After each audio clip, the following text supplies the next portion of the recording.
प्यारे बच्चों, स्वागत है आपका आज के इस वीडियो में। एमए फोर्थ सेमेस्टर में पॉलिटिकल साइंस का फर्स्ट पेपर हो चुका है आपका, थ्योरीज ऑफ इंटरनेशनल पॉलिटिक्स। तो आइए आज इस पेपर के जो महत्वपूर्ण प्रश्न हैं उनके उत्तर को आज हम जानते हैं। आइए शुरू करते हैं आज का वीडियो।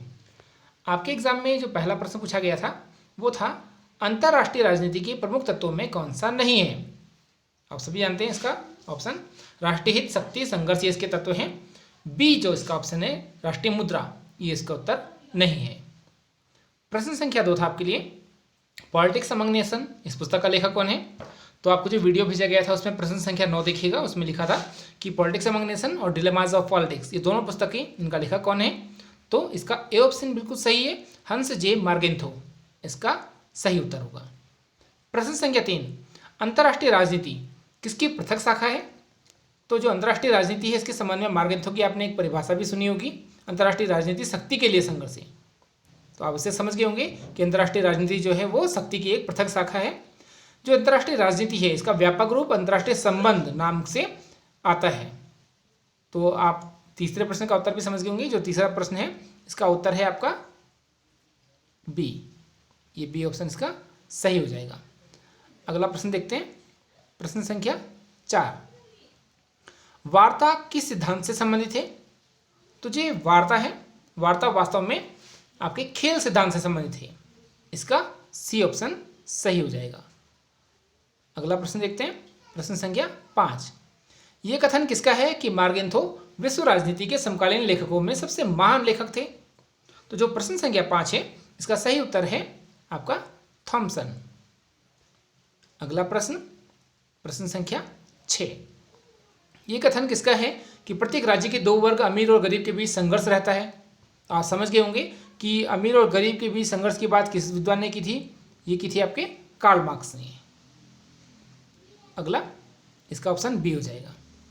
अगला प्रश्न देखते हैं, प्रश्न संख्या 7 यथार्थवादी सिद्धांत का प्रतिपादन किसने किया था। प्रश्न संख्या 7 आप सभी को पता होगा, यथार्थवादी सिद्धांत का प्रतिपादन किया था मार्गेंथो ने। डी ऑप्शन इसका सही हो जाएगा, ये डी ऑप्शन इसका सही हो जाएगा।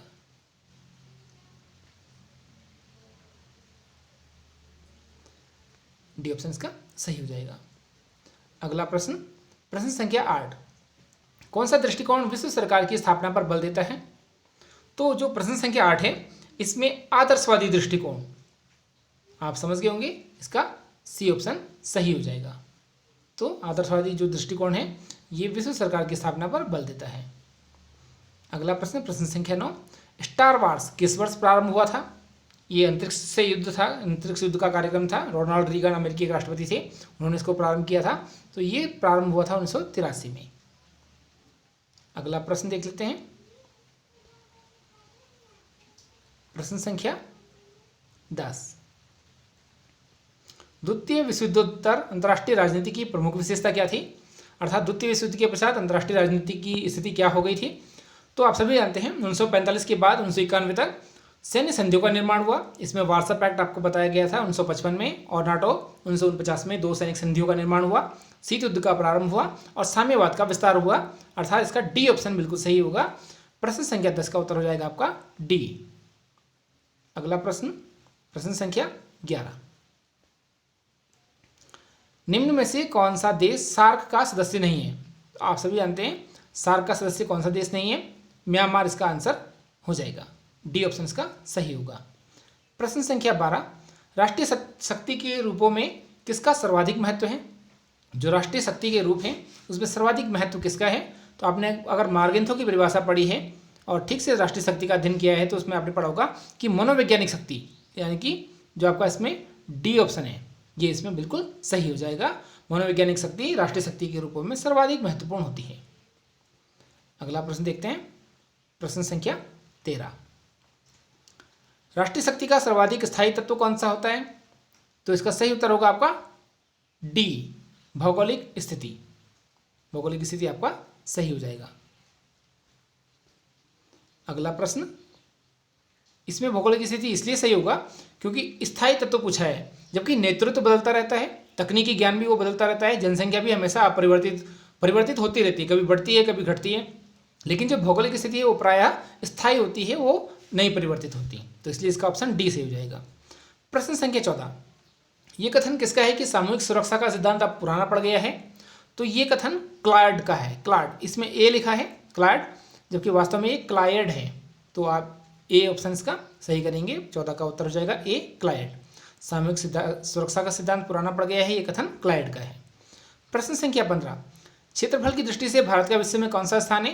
तो आप सभी जानते हैं क्षेत्रफल की दृष्टि से भारत का विश्व में 7वां स्थान है। और अगर हम अन्य देशों के बारे में बात करें तो विश्व में सबसे बड़ा देश है क्षेत्रफल में रूस, उसके बाद कनाडा, उसके बाद अमेरिका, फिर चीन, ब्राज़ील, ऑस्ट्रेलिया और 7वां देश है भारत। तो क्षेत्रफल की दृष्टि से भारत का इसमें 7वां स्थान है। आपका 15वां प्रश्न सही हो जाएगा। प्रश्न संख्या 16 देखते हैं, राष्ट्रीय हित का कौन सा उपकरण नहीं है? तो जो प्रश्न संख्या 16 है, राष्ट्रीय हित का कौन सा उपकरण नहीं है? इसमें साम्राज्यवाद, उपनिवेशवाद और युद्ध ये राष्ट्रीय हित के उपकरण हैं, जबकि पूंजीवाद ये एक विचारधारा है जो कि राष्ट्रीय हित का उपकरण नहीं है। कुछ बच्चे इसमें डाउट कर सकते हैं कि पूंजीवाद कैसे नहीं है। पूंजीवाद को हम राष्ट्रीय हित के अंतर्गत शामिल नहीं करते, जबकि साम्राज्यवाद का विस्तार होने पर राष्ट्रीय हित में अभिवृद्धि होती है। उपनिवेशवाद या जब हम किसी राष्ट्र को गुलाम बनाते हैं तब भी एक दूसरे राष्ट्र का राष्ट्रीय हित बढ़ता है, और युद्धों से भी राष्ट्रीय हित बढ़ता है, क्योंकि इसमें हमें अनेक क्षेत्र विजय करके प्राप्त होते हैं। तो प्रश्न संख्या 16 का उत्तर डी हो जाएगा। आइए अगला प्रश्न देखते हैं। प्रश्न संख्या 17, हमारे कोई शाश्वत मित्र नहीं है और न ही कोई हमारे शाश्वत शत्रु, केवल हमारे हित ही शाश्वत हैं। राष्ट्रीय हित की यह परिभाषा किसने दी? तो ये जो परिभाषा है ये लॉर्ड पामस्टन ने दी थी। आप जो पुराने वीडियो मैंने भेजे थे उसमें देखिएगा, प्रश्न संख्या 39 पर आपको मिलेगा। इसके अलावा जो भी हमने बात की थी कि सामूहिक सुरक्षा का सिद्धांत पुराना पड़ गया है, ये प्रश्न संख्या 47 पर आपको मिलेगा। एक इससे पहले स्टार वार्स प्रोग्राम वाला जो प्रश्न आपको मैंने बताया है वो प्रश्न संख्या 94 पर पूछा गया है। तो उस पेपर से काफ़ी प्रश्न आए हैं, इनको एक बार देख लीजिएगा। तो जो प्रश्न संख्या 17 है कि हमारे कोई शाश्वत मित्र नहीं है, ना ही कोई हमारे शत्रु हैं, केवल हित ही शाश्वत हैं, इसका जो सही उत्तर होगा वो होगा आपका Lord Palmerston. Lord Palmerston, C option आपका इसमें सही हो जाएगा। अगला प्रश्न, प्रश्न संख्या 18, नेशनल इंटरेस्ट या राष्ट्रीय हित एक पुस्तक है।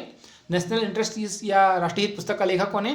तो इसका सही उत्तर होगा आपका जोसेफ फ्रैंकल, बी ऑप्शन इसमें आपका सही हो जाएगा। अगला प्रश्न देखते हैं। प्रश्न संख्या 19, थॉमस डब्ल्यू रॉबिन्सन ने राष्ट्रीय हित के कितने प्रकार बताए हैं? तो जो प्रश्न संख्या 19 है इसमें रॉबिन्सन ने राष्ट्रीय हित के मुख्य रूप से 6 प्रकार बताए हैं। इसका सी ऑप्शन बिल्कुल सही हो जाएगा। ये 6 हित कौन कौन से होते हैं? 6 प्रकार के जो हित हैं ये कौन कौन से होते हैं उसके बारे में जान लीजिए। इसमें प्राथमिक हित, गौण हित, स्थायी हित, परिवर्तनशील हित, सामान्य हित तथा विशिष्ट हित इसमें शामिल हैं। तो आप समझ गए होंगे थॉमस डब्ल्यू रॉबिन्सन ने 6 प्रकार के राष्ट्रीय हितों की बात की थी। प्राथमिक हित या द्वितीयक हित, स्थायी हित, परिवर्तनशील हित, सामान्य हित तथा विशिष्ट हित। तो आपका इसमें जो सही ऑप्शन होगा वो होगा सी ऑप्शन इसमें आपका सही हो जाएगा। अगला प्रश्न देखते हैं। प्रश्न संख्या 20, ये कथन किसका है कि राष्ट्रीय हित की कोई मानवीय परिभाषा नहीं हो सकती? तो ये प्रश्न शायद आपको कई जगह पर नहीं मिला होगा, लेकिन इसका सही उत्तर है 20 का जो आंसर है वो है ए ब्रोवर। कुछ बच्चों को समस्या थी इसमें कि इसकी परिभाषा नहीं मिल पा रही है, ये परिभाषा वास्तव में ब्रोवर की है। ए ऑप्शन इसमें आपका सही हो जाएगा। प्रश्न संख्या 21,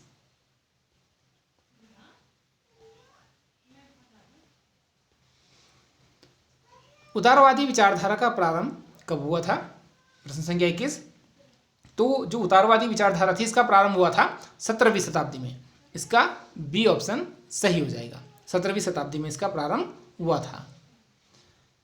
ये प्रश्न संख्या 27 में मैंने भी आपको बताया है मॉडल पेपर में, उसमें देख लीजिएगा। उसमें उदारवादी की जगह पर आदर्शवादी विचारधारा का जिक्र है, लेकिन शायद उसमें कहीं पर बातों बातों में जिक्र आया है कि उदारवाद का प्रारंभ कब हुआ है। प्रश्न संख्या 22, साम्यवादी गुट के विघटन का प्रमुख प्रभाव या क्या प्रभाव पड़ा पूरे विश्व पर?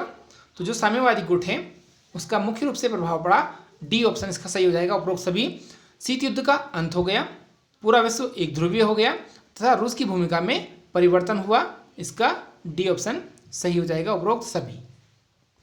अगला प्रश्न, प्रश्न संख्या 23, विदेश नीति का कौन सा तत्व नहीं है?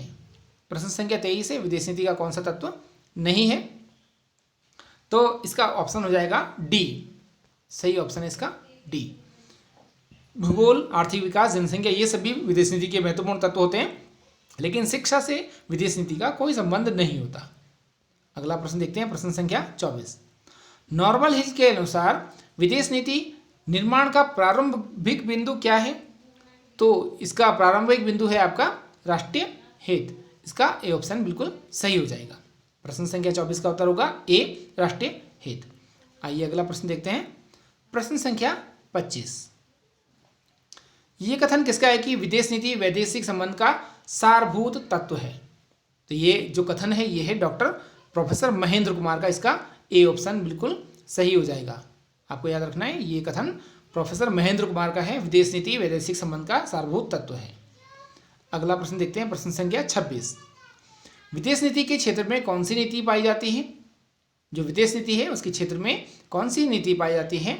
तो इसका सही उत्तर हो जाएगा आपका डी, उपरोक्त सभी नीतियां इसमें पाई जाती हैं। डी ऑप्शन इसका सही है। अलगाववाद भी पाया जाता है, तटस्थता भी पाई जाती है, राजनीतिक गठबंधन भी इसमें होता है विदेश नीतियों में। उपरोक्त सभी इसका उत्तर हो जाएगा। अगला प्रश्न, प्रश्न संख्या 27। अंतर्राष्ट्रीय राजनीति निम्न में से क्या है? जो प्रश्न संख्या 27 है इसका उत्तर है ए, राज्यों के मध्य संबंध। तो आपका इसका ए उत्तर सही हो जाएगा। अंतर्राष्ट्रीय राजनीति राज्यों के मध्य एक संबंध है, इसका ए उत्तर सही हो जाएगा। प्रश्न संख्या 28। निम्नलिखित में से कौन सा एक आर्थिक संगठन है? तो आप सभी जानते हैं प्रश्न संख्या 28 का उत्तर क्या होगा? इसका उत्तर होगा D, WTO, world trade organisation, विश्व व्यापार संगठन कहते हैं इसको। 1 जनवरी 1995 में इसकी स्थापना हुई थी।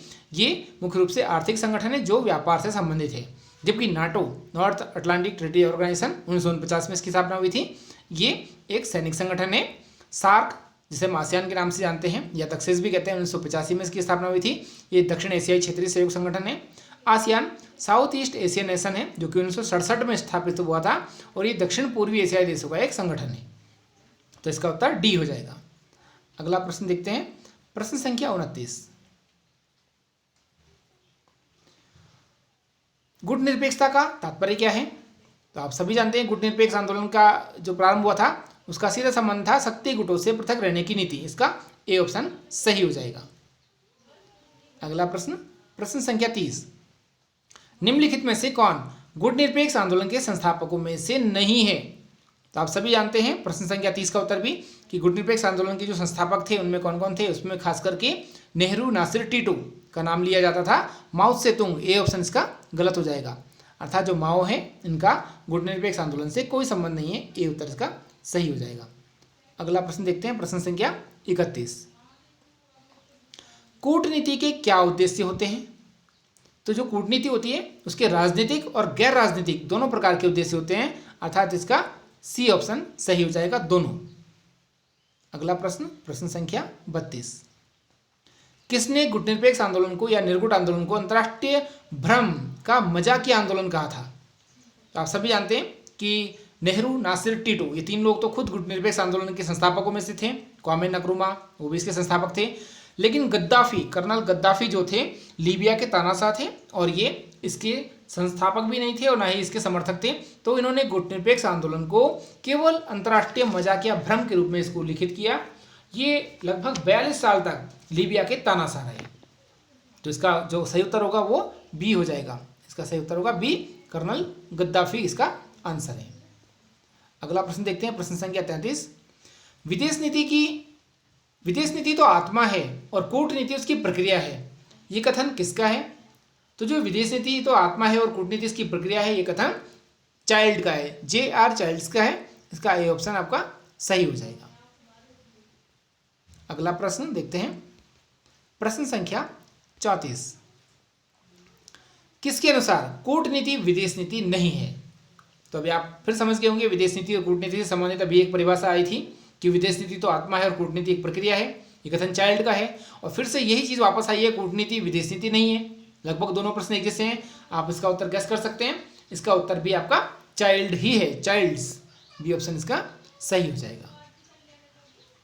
अगला प्रश्न, प्रश्न संख्या 35। संयुक्त राष्ट्र संघ के चार्टर में कितने पद हैं?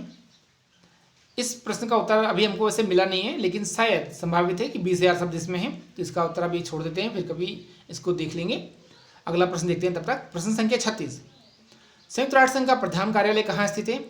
आप सभी जानते हैं इसका जो प्रधान कार्यालय है वो न्यूयॉर्क में स्थित है, तो इसका ऑप्शन डी सही हो जाएगा। प्रश्न संख्या 37, संयुक्त राष्ट्र संघ के आरंभिक सदस्यों की संख्या कितनी थी?